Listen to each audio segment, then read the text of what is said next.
નમસ્કાર મિત્રો, સ્વાગત છે તમારું અમારી યુટ્યુબ ચેનલમાં। તો મિત્રો, જીપીએસએસબી એટલે કે Gujarat panchayat service selection board દ્વારા અધિક મદદનીશ ઇજનેર વર્ગ 3 ની પોસ્ટ પર ભરતી જાહેર કરવામાં આવેલી છે। તો આ ભરતીમાં જાતે ઓનલાઈન અરજી ફોર્મ કેવી રીતે ભરી શકાય તેના વિશે સ્ટેપ બાય સ્ટેપ એક જ વિડીયોમાં માહિતી મેળવી લઈએ। તે પહેલા વિડીયો ગમે તો લાઈક અને શેર કરી દેજો, ચેનલમાં નવા હોય તો ચેનલને સબસ્ક્રાઇબ કરી દેજો। તો ચાલો મિત્રો, વિડીયોની શરૂઆત કરીએ।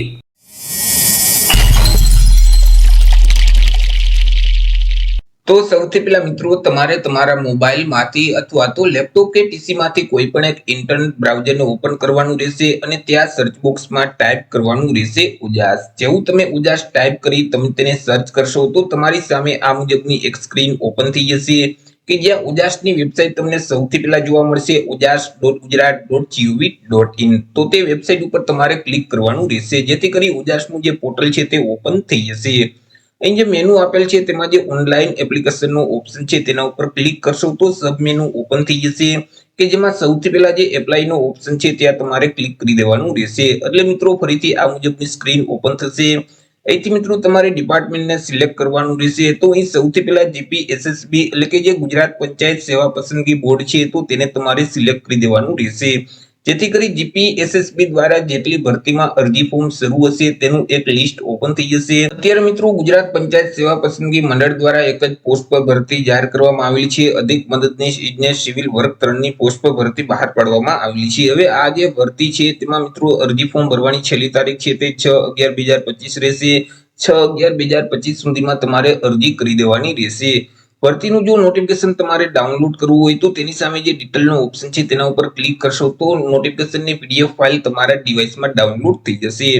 અરજી ફોર્મ ભરવા માટે અહીં જે એપ્લાયનો ઓપ્શન છે તેના ઉપર તમારે ક્લિક કરવાનું રહેશે જેથી કરી ફરીથી આ મુજબની સ્ક્રીન ઓપન થઈ જશે। અહીં મિત્રો ફરીથી જે એપ્લાય નામનો ઓપ્શન જોવા મળે છે તેના ઉપર તમારે ક્લિક કરી દેવાનું રહેશે। હવે ઉજાસના પોર્ટલ ઉપર તમે જો રજીસ્ટ્રેશન કરેલ છે તો તમારા જે રજીસ્ટ્રેશન નંબર છે તે નંબર આ બોક્સમાં ટાઈપ કરી દેવાના રહેશે। તમારી જન્મ તારીખ અહીં ટાઈપ કરી અને એપ્લાય વિથ ઓટીઆર નો ઓપ્શન છે તેના ઉપર તમારે ક્લિક કરવાનું રહેશે। પરંતુ પોર્ટલ ઉપર હજી સુધી રજીસ્ટ્રેશન નથી કરેલ તો અહીં રેડ કલરમાં જે સ્કીપનો ઓપ્શન છે તેના ઉપર ક્લિક કરી આગળ વધવાનું રહેશે જેથી કરી તમને એક અરજી ફોર્મ આપી દેવામાં આવશે। તે ફોર્મમાં તમામ માહિતી તમારે ભરવાની રહેશે। અરજી ફોર્મ ભરો તે પહેલા અહીં અગત્યની સૂચના આપેલ છે તે અવશ્ય વાંચી લેવાની રહેશે। અરજી ફોર્મમાં સૌથી પહેલા તો ઉમેદવારોએ પોતાની પર્સનલ માહિતી આપવાની રહેશે જેમ કે ટાઇટલ જે લાગુ પડતું હોય તે અહીંથી તમારે સિલેક્ટ કરી દેવાનું રહેશે। તમારી જે અટક છે, સરનેમ છે તે આ બોક્સમાં ટાઈપ કરી દેવાની રહેશે।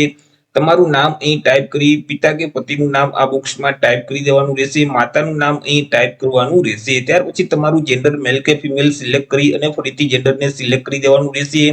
તમારી જે જન્મ તારીખ છે તે અહીં બોક્સમાં તમારે ટાઈપ કરી દેવાની રહેશે। ત્યાર પછી મેરિટલ સ્ટેટસ અહીંથી જે લાગુ પડે તે તમારે સિલેક્ટ કરી દેવાનું રહેશે। તમારી જે જાતિ છે, કેટેગરી છે તે અહીંથી તમારે સિલેક્ટ કરવાની રહેશે।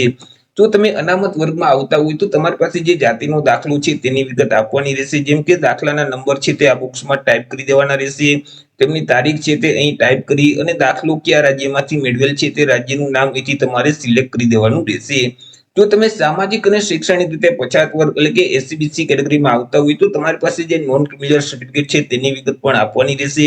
સર્ટિફિકેટના નંબર છે તે આ બોક્સમાં ટાઈપ કરી દેવાના રહેશે। તેમની તારીખ અહીં ટાઈપ કરી અને સર્ટિફિકેટ કયા સત્તા અધિકારી દ્વારા આપવામાં આવેલું છે તેમનો હોદ્દો અહીંથી તમારે સિલેક્ટ કરી દેવાનો રહેશે। ત્યાર પછી આગળ મિત્રો તમારે અલગ અલગ બે સરનામા આપવાના રહેશે કે જેમાં સૌથી પહેલા તો હાલનું સરનામું આપવાનું રહેશે। હાલનું સરનામું છે તે આ બોક્સમાં ટાઈપ કરી દેવાનું રહેશે। રાજ્યનું નામ છે તે અહીંથી તમારે સિલેક્ટ કરી દેવાનું રહેશે। તમારા જિલ્લાનું નામ અહીંથી તમારે સિલેક્ટ કરી અને તાલુકાનું નામ સિલેક્ટ કરી દેવાનું રહેશે। તમારા એરિયાના પિનકોડ નંબર છે તે આ બોક્સમાં ટાઈપ કરવાના રહેશે। ત્યાર પછી પરમનન્ટ એડ્રેસ એટલે કે તમારું જે કાયમી સરનામું છે તે આ બોક્સમાં ટાઈપ કરવાનું રહેશે। તેમાં પણ રાજ્યનું નામ, જિલ્લાનું નામ અને તાલુકાનું નામ સિલેક્ટ કરી એરિયાના પિનકોડ નંબર અહીં ટાઈપ કરવાના રહેશે। તમારા જે મોબાઈલ નંબર છે તે નંબર આ બોક્સમાં ટાઈપ કરી અને ફરીથી તે નંબરને વેરીફાઈ કરવા માટે આ બોક્સમાં ટાઈપ કરી દેવાના રહેશે। તમારું જે ઈમેલ આઈડી છે તે આ બોક્સમાં ટાઈપ કરી અને ફરીથી તે આઈડીને વેરીફાઈ કરવા માટે અહીં ટાઈપ કરી દેવાનું રહેશે। નેશનાલિટીમાં અહીં બાય ડિફોલ્ટ ઇન્ડિયન લખેલ જ આવશે।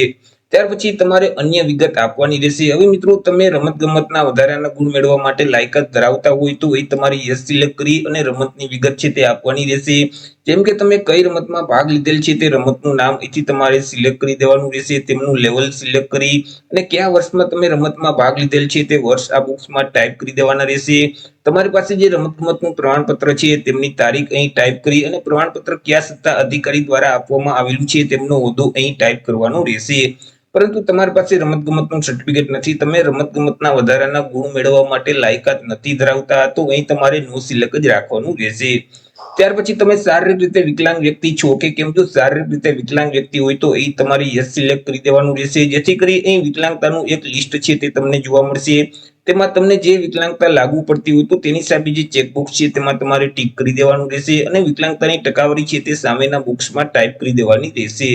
ત્યાર પછી તમારી પાસે જે વિકલાંગતાનું સર્ટિફિકેટ છે તેની વિગત આપવાની રહેશે, જેમ કે સર્ટિફિકેટની તારીખ છે તે આ બોક્સમાં ટાઈપ કરી દેવાની રહેશે. સર્ટિફિકેટના નંબર અહીં ટાઈપ કરી અને સર્ટિફિકેટ કયા સત્તા અધિકારી દ્વારા આપવામાં આવેલું છે તેમનો હોદ્દો અહીંથી તમારે સિલેક્ટ કરવાનું રહેશે. પરંતુ તમે શારીરિક રીતે વિકલાંગ વ્યક્તિ નથી તો અહીંથી તમારે નો સિલેક્ટ રાખવાનું રહેશે. ત્યાર પછી તમારી પાસે બેઝિક કોમ્પ્યુટરનું નોલેજ છે કે કેમ? જો કોમ્પ્યુટરનું નોલેજ હોય તો યસ સિલેક્ટ કરવાનું, નહીં તો તમારે નો સિલેક્ટ રાખવાનું રહેશે. તમે વિધવા ઉમેદવાર છો કે કેમ? જો વિધવા ઉમેદવાર હોય તો યસ સિલેક્ટ કરી અને તમારી પાસે જે વિધવાનું સર્ટિફિકેટ છે તેની વિગત આપવાની રહેશે. જેમ કે સર્ટિફિકેટના નંબર છે તે અહીં ટાઈપ કરી દેવાના રહેશે, સર્ટિફિકેટની તારીખ અહીં ટાઈપ કરી અને સર્ટિફિકેટ કયા સત્તા અધિકારી દ્વારા આપવામાં આવેલું છે તેમનો હોદ્દો અહીંથી તમારે સિલેક્ટ કરી દેવાનો રહેશે. પરંતુ તમે વિધવા ઉમેદવાર નથી તો અહીંથી તમારે નો સિલેક્ટ જ રાખવાનું રહેશે. ત્યાર પછી મિત્રો તમે માજી સૈનિક છો કે કેમ? જો તમે માજી સૈનિક હોય તો અહીંથી તમારે યસ સિલેક્ટ કરી દેવાનું રહેશે અને તેમનું સ્ટેટસ અહીંથી સિલેક્ટ કરવાનું રહેશે. જેમ કે તમે રિટાયર થઈ ગયેલા માજી સૈનિક છો કે 1 વર્ષની અંદર રિટાયર થવાના છો, જે ઓપ્શન લાગુ પડે તે ઓપ્શન તમારે સિલેક્ટ કરી દેવાનું રહેશે. તમારી જોઈનિંગ તારીખ છે તે આ બોક્સમાં ટાઈપ કરી તમારી ડિસ્ચાર્જ તારીખ અહીં ટાઈપ કરી દેવાની રહેશે. તમારી પાસે જે માજી સૈનિકનું આઈ કાર્ડ છે તેમના નંબર અહીં ટાઈપ કરી આઈ કાર્ડની તારીખ અહીં ટાઈપ કરવાની રહેશે અને આઈ કાર્ડ કયા સત્તા અધિકારી દ્વારા આપવામાં આવેલું છે તેમનો હોદ્દો અહીંથી સિલેક્ટ કરી દેવાનો રહેશે. પરંતુ તમે માજી સૈનિક નથી તો અહીંથી તમારે નો સિલેક્ટ જ રાખવાનું રહેશે.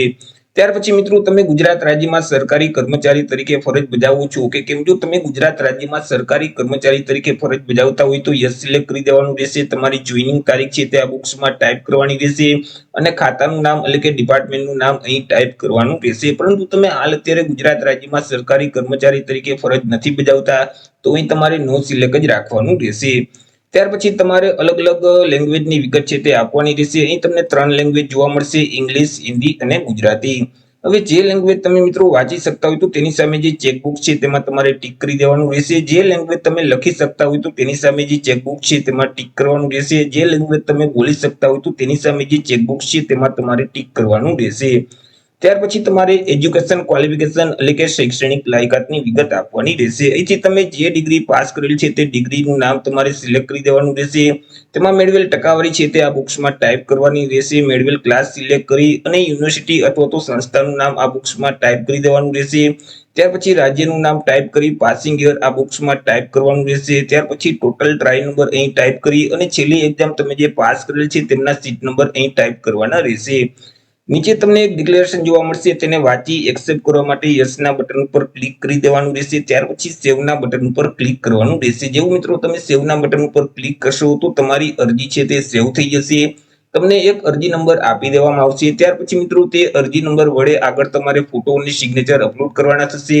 ત્યાર પછી તમારે તમારા ફોર્મને કન્ફર્મ કરવાનું રહેશે અને જો તમે સામાન્ય વર્ગમાં આવતા હશો તો તમારે પરીક્ષા ફી છે તે ઓનલાઈન ભરવાની રહેશે. ફોટો અને સિગ્નેચરને અપલોડ કરવા માટે ફરીથી તમારે હોમ સ્ક્રીન ઉપર આવી જવાનું રહેશે. અહીં જે મેનુ છે તેમાં ઓનલાઈન એપ્લિકેશનનું જે ઓપ્શન છે તેના ઉપર ક્લિક કરશો તો સબ મેનુમાં અહીં તમને અપલોડ ફોટો અને સિગ્નેચરનો ઓપ્શન જોવા મળશે, તેના ઉપર તમારે ક્લિક કરી દેવાનું રહેશે. તમને જે એપ્લિકેશન નંબર એટલે કે અરજી નંબર આપવામાં આવેલા છે તે નંબર આ બોક્સમાં ટાઈપ કરી દેવાના રહેશે. તમારી જે જન્મ તારીખ છે તે અહીં ટાઈપ કરી અહીં જે કેપ્ચા કોડ છે તે સેમ કોડ આ બોક્સમાં ટાઈપ કરી ઓકેના બટન ઉપર ક્લિક કરી દેવાનું રહેશે. જેથી કરી મિત્રો આ મુજબની એક સ્ક્રીન ઓપન થઈ જશે કે જ્યાં સૌથી પહેલા તો તાજેતરનો પાસપોર્ટ સાઇઝનો ફોટોગ્રાફ તમારે અપલોડ કરવાનો રહેશે. તમે જે ફાઇલ અપલોડ કરો છો તે ફાઇલનું ફોર્મેટ જેપીજી ફોર્મેટ હોવું જોઈએ અને ફાઇલની સાઇઝ છે તે 15 KB કરતા ઓછી હોવી જોઈએ. અહીં જે ચોઈસ ફાઇલનો ઓપ્શન છે તેના ઉપર ક્લિક કરશો તો ડિવાઇસ ઓપન થઈ જશે કે જ્યાં તમે તાજેતરનો સ્કેન કરેલ પાસપોર્ટ સાઇઝનો ફોટોગ્રાફ રાખેલ છે તેને સિલેક્ટ કરી અપલોડના બટન ઉપર ક્લિક કરશો તો અહીં ફોટોગ્રાફ અપલોડ થઈ જશે. એવી જ રીતે નીચે તમારી સિગ્નેચર છે તે અપલોડ કરવાની રહેશે. સિગ્નેચરની જે ફાઇલ અપલોડ કરો છો તે ફાઇલનું ફોર્મેટ જેપીજી ફોર્મેટ હોવું જોઈએ અને ફાઇલની સાઇઝ છે તે 15 KB કરતા ઓછી હોવી જોઈએ.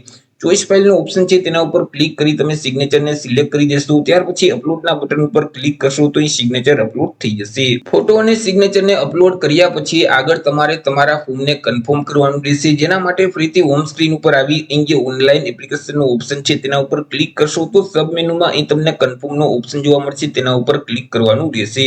એટલે ફરીથી તમારી પાસે અરજીની વિગત માંગશે, જેમ કે તમારા અરજી નંબર છે તે આ બોક્સમાં ટાઈપ કરી દેવાના રહેશે। તમારી જન્મ તારીખ અહીં ટાઈપ કરી અહીં જે કેપ્ચા કોડ છે તે સેમ કોડ આ બોક્સમાં ટાઈપ કરી ઓકે ના બટન ઉપર ક્લિક કરવાનું રહેશે। એટલે મિત્રો નીચે આ મુજબની એક સ્ક્રીન છે તે ઓપન થઈ જશે। તેમાં તમામ માહિતી તમારે એકવાર ચેક કરી લેવાની રહેશે। ત્યાર પછી તમારે કેટલા રૂપિયા અરજી ફી ભરવાની થશે તે રકમ રૂપિયા અહીં તમને જોવા મળશે।